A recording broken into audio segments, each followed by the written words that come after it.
ప్రభువైన యేసుక్రీస్తు నామములో మీ అందరికీ వందనాలు. Praise the Lord. ఈ ఉదయకాల సమయంలో దేవుని యొక్క వాక్యాలు చదువుకుందాం. 59వ కీర్తన 16వ వచనం. నీవు నాకు ఎత్తైన కోటగా ఉన్నావు, ఆపద్దినమున నాకు ఆశ్రయముగా ఉన్నావు. నీ బలమును గూర్చి నేను కీర్తించెదను, ఉదయమున నీ కృపను గూర్చి ఉత్సాహగానము చేసేదను. ఆమేన్. మహాపరిశుద్ధుడును రక్షకుడైన యేసుక్రీస్తు నామమున మీ అందరికీ శుభములు. దేవుని యొక్క మహాకృపను బట్టి మనము ఇంకా ఒక దినము చూసాం. ఈరోజు దేవుని యొక్క వాక్యం నుండి చక్కటి అంశం మనం చదివాం కదా. మన దేవుడు కాపాడే దేవుడని, ఆయన మనకు ఆశ్రయదుర్గముగా ఉన్నాడని ఇక్కడ మనము అర్థం చేసుకుంటున్నాం. ప్రియ దేవుని బిడ్డలరా, ఆయనే మనకు ఎత్తైన కోట, ఆపద్దినమున ఆయన మనకు ఆశ్రయముగా ఉన్నారు. నిజమే, మన జీవితంలో అనేక ఇబ్బందులు, కష్టాలు వచ్చినప్పుడు ఆయనే మనకు తోడుగా ఉంటున్నాడు. అలాగే ఎత్తైన కోట లోపల ఎవరైతే నివాసిస్తాడో వారు సురక్షితంగా ఉంటారు. అందుకు ఆయన మనకు ఎత్తైన కోటగా ఉన్నారు అని కీర్తనకారుడు ఇక్కడ మాట్లాడుతున్నారు.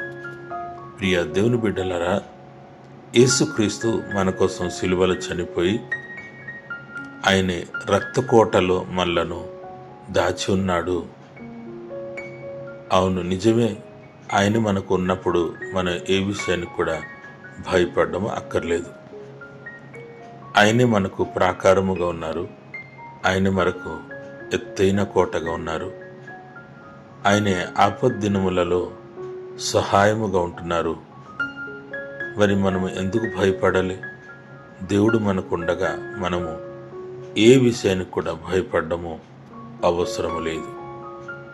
అందుకు కీర్తనకారుడు ఇక్కడ అంటున్నారు, ఇదిగో నేను నిన్ను ఘనపరుస్తాను, కీర్తిస్తాను, ఉదయకాల సమయంలో కూడా నేను కీర్తిస్తాను అని ఆయన మాట్లాడుతున్నారు.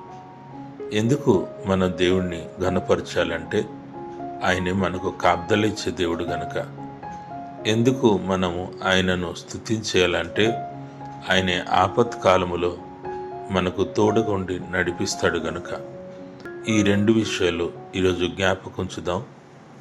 మొదటిది, ఆయనే కాపాడే దేవుడని.